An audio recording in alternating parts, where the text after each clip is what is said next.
Back in the 50s, if you rang the operator late at night in Dublin, there was a chance that the lad on the other end was a young Ronnie Drew. Oh, as I went home on Monday night, as drunk could be.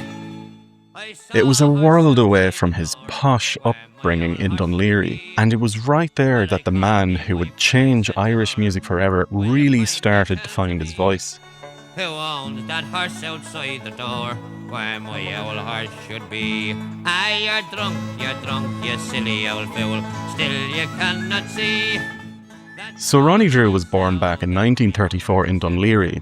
It's funny, right, because you'd think of him as this gritty character, but his early days were actually a bit posh. His mum and his dad were a carpenter and a seamstress, and they were actually champion ballroom dancers. But things changed for Ronnie when he was only about 3 years old. Another baby came along and he ended up being sent to live with his grandparents. They had this grand house on Tivoli Terrace. The only reason that they could afford it as well was because his granddad had a massive win on the Irish Hospital's sweepstake. So he grew up in a much fancier spot than you might expect. He was fairly spoiled growing up in a way, right? To be honest. He had his granny, and as well as that he had his 3 aunts who didn't have kids of their own, and they were doting on him all day long. The family had these big ideas about him moving up in the world as well. They were dead set on him getting a steady, pensionable job where he'd be heading off to work in a suit every morning. That's what's funny about him as well.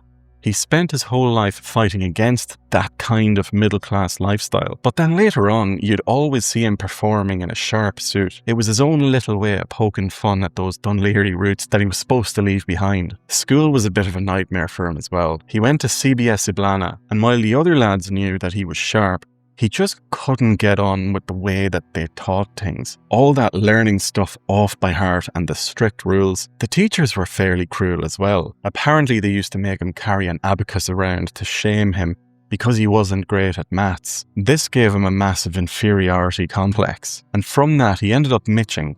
Now, I don't know what you call it in the United States, just skipping school. If you have a special name for it, do let me know. But yeah, he would be mitching a lot just to get away from the place. He'd hop on his bike and cycle out to Leopardstown Racecourse, which is where he fell in love with the horses. Later in life as well, 2 of his horses here would go on to winning in the Dublin Horse Show. But even though he'd been a boy soprano in the choir church, nobody really gave him a pat on the back for it. He left school at 17 and just started drifting from one job to the next. He was an apprentice electrician for a while, he worked in a drapery shop, and even headed over to London as well to work as a lift operator and a kitchen porter. He was really seeing all walks of life back then. But everything changed when he came home to Dublin after this and got a job working the night shifts as a phone operator at the GPO, the General Post Office. And that's where he met this big crowd of artists and writers who really opened up his mind to literature and a different way of looking at the world. The night shifts were where he sharpened that famous wit of his as well. He used to tell stories about listening in on people's private dramas. He even cut off the minister's wife once as well,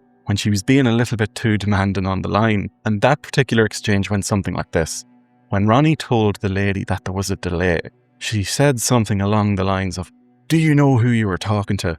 I am the wife of the Minister of Posts and Telegraphs, and I'll have you sacked in the morning." To which Ronnie replied, "Do you know who you're talking to?" And when the minister's wife said no, he said, "Thanks be to Jesus," and pulled out the cord, disconnecting the call. It's interesting because even though he became the face of that gritty Dublin folk sound, he never actually forgot that he was from the suburbs. He'd always joked that a real Dubliner would never claim someone from Dun Laoghaire as their own. But honestly, having a foot in both worlds, the posh suburbs and the rougher streets, is exactly what let him understand the city so well and share the heart of it with the rest of the world.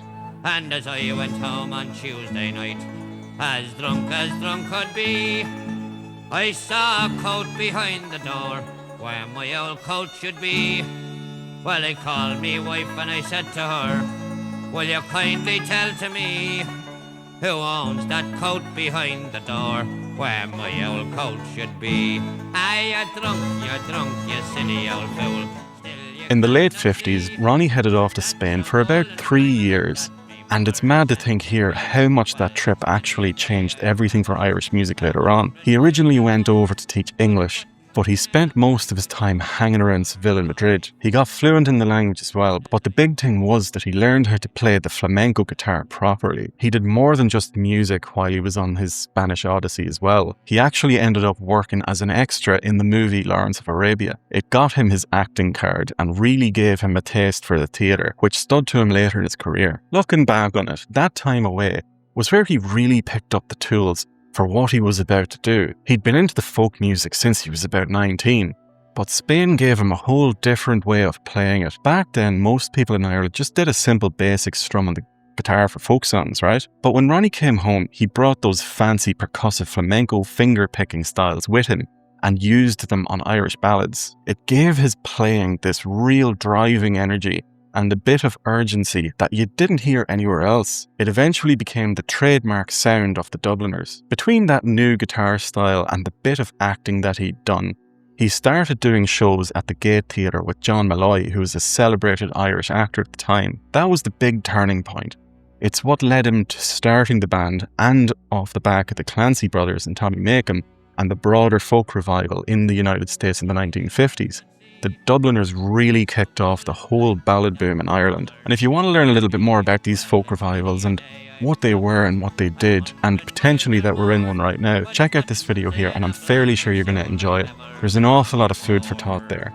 And as I went home on Wednesday night, as drunk could be, I saw a pipe upon the chair where my old pipe should be. Well, I called me wife and I said to her, will you kindly tell to me who owns that pipe upon the chair where my old pipe should be? Ah, you're drunk, you silly old... But let's get back to it, right? The Dubliners were the making of him. They turned Ronnie from a lad just drifting around into a proper international icon. After he got back from Spain and did those bits with John Malloy, things started moving fast. In 1962, he went on a ballad tour of Ireland with a few other lads. Luke Kelly, Barney McKenna and Ciarán Bourke. At first they were just called the Ronnie Drew Ballad Group, but Ronnie wasn't really happy with having his own name front and centre like that. It was actually Luke Kelly who came up with the name The Dubliners because he was reading the James Joyce book at the time. Then, once John Sheahan joined in 1964, they had the full 5-man lineup that everybody knows and loves. The Dubliners were the perfect fit for Ronnie's rebellious side. They didn't care much for the old-fashioned, pure way of doing folk music. Instead, they shook things up with their big bushy beards, rough songs, and that rowdy energy you'd find in any working class pub. Billy Connolly even called them the Rolling Stones of folk music, which tells you everything that you need to know. That flamenco guitar style that he picked up in Spain really stood out here. It gave the ballads a driving, urgent feel that nobody had ever heard before. Even the writer Dominic Behan got involved to help them sharpen up their act. He actually wrote McAlpine's Fusiliers just for Ronnie, knowing that iconic gravelly voice of his would perfectly suit the song down to the ground, and the band absolutely blew up. In 1967, when 7 Drunken Nights became a massive hit, Ronnie was on lead vocals for that one, and it caused a right stir. RTE actually put an unofficial ban on it because they thought the lyrics were a little bit too risque for the time. But sure, the controversy only made them look like more of a rebel crowd. It ended up flying into the top 10 over in the UK, and they even got a spot on the top of the pops. Good evening, ladies and gentlemen. It's lovely to be back in Belfast again. And first song we're going to sing for you is a song which we got many years ago from a well-known West of Ireland singer, Sean-Nós singer, a man by the name of Joe Heaney, or Joseph O'Haney. And he gave us this song in Dun Laoghaire pub many years ago, and we went on to record it, and eventually, believe it or not, it got on top of the pops, but that's 20 years ago. And we were a queer looking crew to be going on top of the pops even then. They weren't just big at home or across the water though. They had fans all over Europe. Even legends like Bob Dylan and Jimi Hendrix were big into what they were doing. Inside the band, there was a massive bond between them all, but you had plenty of clashing heads too, especially between Ronnie and Luke Kelly. It's funny because they were worlds apart in some ways. Luke had that more refined singing voice and was a dead-set communist, whereas Ronnie had that rough, abrasive delivery and didn't really buy into the whole union politics things as much. They'd have these fierce debates about politics, but at the end of the day, they had a huge amount of respect for each other and stayed skin and bone. The way they lived really matched the image as well. Ronnie admitted later on that those early years were basically just one big long party with a lot of heavy drinking, and it led to some right madness as well. like the time where Luke got himself lost in the canals of Amsterdam just before they were meant to go on stage. And when he eventually showed up, Ronnie just introduced him to the crowd and said, Luke got lost. Eventually they realised they had to slow down a bit and pace themselves if they were going to keep the show on the road. By 1974, Ronnie was just worn out from all the travelling. It really shook him when his close friend Ciarán Bourke got sick so suddenly, so he decided to head off and try the solo thing for a bit. He ended up coming back in 1979 though. One of the biggest moments happened in 1987 for their 25th anniversary when they teamed up with the Pogues for the Irish Rover. It was a massive hit, and it sort of brought the two worlds together, the grand old rogues and the new wilder generation. The Pogues really looked up to Ronnie and the lads as the ones who paved the way for them. He eventually finished up with the band for good in 1995. He felt the whole thing had just gone a bit stale. He even said it was starting to feel like a civil service job because they were playing the same songs over and over again. He just wanted the freedom to try something new. But look, those years with the Dubliners did more than just make him famous. They actually made Irish ballads popular all over the world. By the time he was done, that lad from the suburbs had become the true, raw voice of Dublin City. And as I went home on Thursday night, as drunk could be, I saw two boots beneath the bed, where my old boots should be. Well, I called me wife and I said to her, will you kindly tell to me, who owns them boots beneath the bed, where my old boots should be? You're drunk, you silly old fool. Still you can't. But let's talk more about this solo career now. We said that Ronnie really wanted to break away from the usual folk stuff and try something a little bit different. He even headed over to Norway in 1978 to dig into their music. While he was there, he recorded a song called Sky is the Limit with a Norwegian group called Dubliners. It ended up being a big hit over in Europe. After he finished up with the band for good in 95, he put out that album Dirty Rotten Shame, and it went straight to #1 at home. It was a proper polished piece of work, and it really showed that all the big names looked up to him. You had the likes of Bono, Elvis Costello and Shane MacGowan all writing songs specifically for his voice. And from then on, he was just up for trying anything. He did a lot of work with Eleanor Shanley and even did a bit with Dropkick Murphys. He wasn't afraid to push the boat out either, and he even popped up in a few tracks with Ja Wobble, an English bassist, singer and composer reciting poetry over electronic music. The album was called Celtic Poets. Through these years, he just had this massive appetite for trying new things and seeing where the music would take him. Going solo also gave him the chance to really lean into his acting side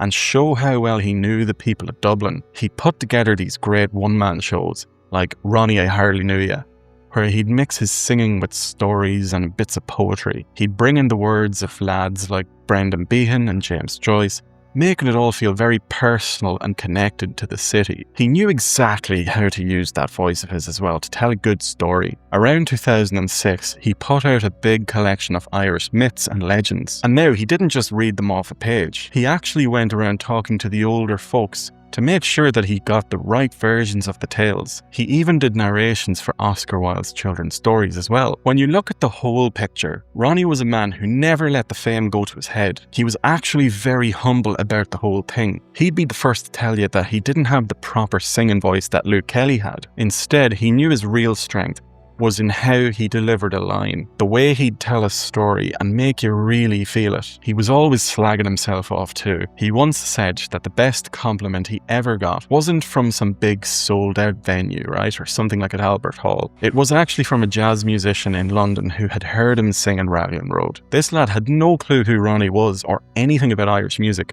He just loved the way he sang it, and that meant the world to him. Even at the end, when he was very sick and dealing with the heartbreak of losing his wife Deirdre, he never stopped working.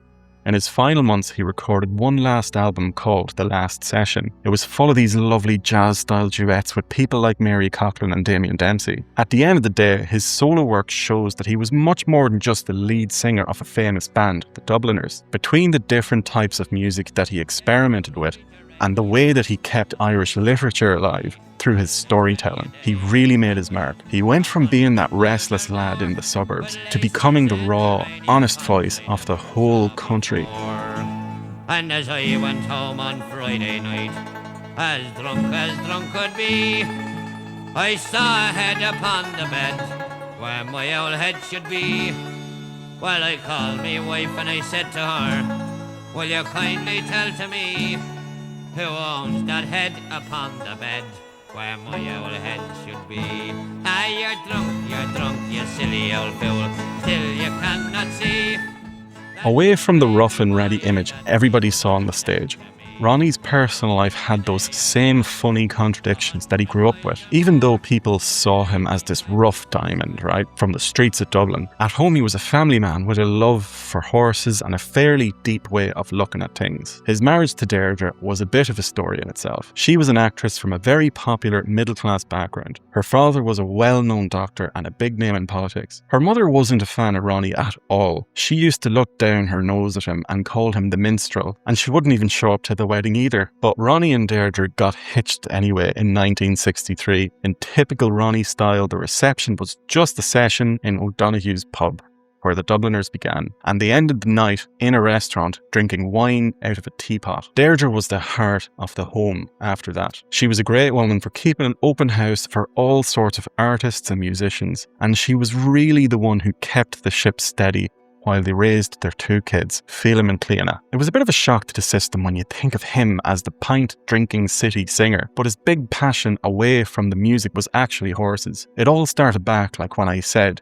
he used to mitch school and head out to Leopardstown, and once he moved to Greystones, that love for the animals really took off. He was a proper rider as well, and as I said, two of the horses that he owned even picked up prizes at the Dublin Horse Show. He was so handy on the cell that the New York Police Department actually made him an honorary member of their mounted unit back in 1969. When it came to how he looked at the world, Ronnie was a man of high principles. He couldn't stand anyone putting on airs, and he absolutely hated greed. He'd tell you himself he was a practicing Catholic, but he had no time for the church hierarchy. He thought they were a bit hypocritical with all their wealth, and he used to say that if Jesus came back today, he'd be acting like a union leader, kicking the moneylenders out and fighting for a fair wage for the working man. He was dead honest about his own money too. He admitted that he'd blown most of what he made in the early days on drink and constant taxi rides. He didn't have that cute and cunning way about him to go out and buy up property, right? But he almost preferred it that way. He was so glad that he never ended up acting as some wealthy landlord charging people rent for a roof over their head. He had a funny way of looking at what comes next as well. He called himself a bit of a coward and an agnostic because he didn't really buy into the idea of a heaven where you'd sit down and have a pint with God. But when he got sick, he was happy enough to take the mass cards and the prayers that people sent him. He didn't see them as religious facts, just as people being kind and sending a bit of positivity his way, which he was more than happy to accept. In the late autumn of 2006, the man who'd become the real voice of Dublin got the news that he had throat cancer. The chemo was fairly tough on him, and he ended up losing the beard and the jet black hair that he was once known for. Even then, he didn't lose his sense of humour. He used to joke that his biggest fear was waking up, looking in the mirror and seeing Nosferatu staring back at him. Despite how bad things were, he stayed remarkably positive. The toughest part of his last few years hit in June 2007. While Ronnie was right in the middle of his own cancer treatments, his wife Deirdre passed away after her lung cancer came back. They'd been together for over 40 years, and losing her just completely floored him. But his kids really got behind him and encouraged him to keep going with his work. He started writing his life story then, trying to get it all down on paper. Everything from being a young lad in Dun Laoghaire to becoming a big name all over the world. He wasn't able to finish it himself because his health was failing, but his family and friends pulled together his notes and interviews to get the book finished after he passed. He was also the focus of that moving documentary on RTE called September Song, which showed what he was going through with his illness and the grief of losing Deirdre, while looking back at everything he'd achieved. When it started to look like he wouldn't be around for much longer, the whole Irish music scene came together to show him a bit of respect. In January 2008, a massive group of them, calling themselves a band of bowsies, got together at Windmill Lane. You had U2, the Dubliners, Shane MacGowan, Sinead O'Connor, Christy Moore, all in one room to record the ballad of Ronnie Drew. Bono and The Edge actually co-wrote it with a few others, and the original plan was to get Ronnie Drew to sing it himself, but when he got too sick for that, they turned it into a big celebratory tribute instead. Bono even said that at the time, Ronnie was like the King of Ireland, and the rest of them were just his subjects. Ronnie made sure that every penny made from the song, which went straight to #1, was given to the Irish Cancer Society. Ronnie passed away on August 16, 2008 in St. Vincent's Hospital. He was 73 years old. They buried him out in gravestones, and people said that the funeral had all the life and the spirit of one of those old New Orleans jazz send-offs. When you look at the big picture of Irish history, he was a proper pillar of the culture. Before the Dubliners came along, a lot of traditional musicians stayed in the shadows. Some even felt they had to hide their instruments. Ronnie and the lads dragged that music out into the light and gave it a loud, proud, working-class identity that everybody could get behind. You can still hear his influence today in bands like the Pogues, the Mary Wallopers, or the Dropkick Murphys. All those lads look up to him as the one who cleared the path for them. Even though the President of Ireland praised him for breathing new life into our heritage, and he has his handprints on the Walk of Fame in Dublin, he never let any of that go to his head. In his last interviews, he'd just shrug it off and say he never did anything much. But for the Irish at home and all over the world, that voice of his is always going to be the real sound of Dublin. That head upon the bed where my old head should be. Ah, you're drunk, you silly old fool. Still you cannot see. That's a baby boy that me mother sent to me. Well, it's many a day I've travelled 100 miles or more, but a baby boy with his whiskers on, sure I never saw before.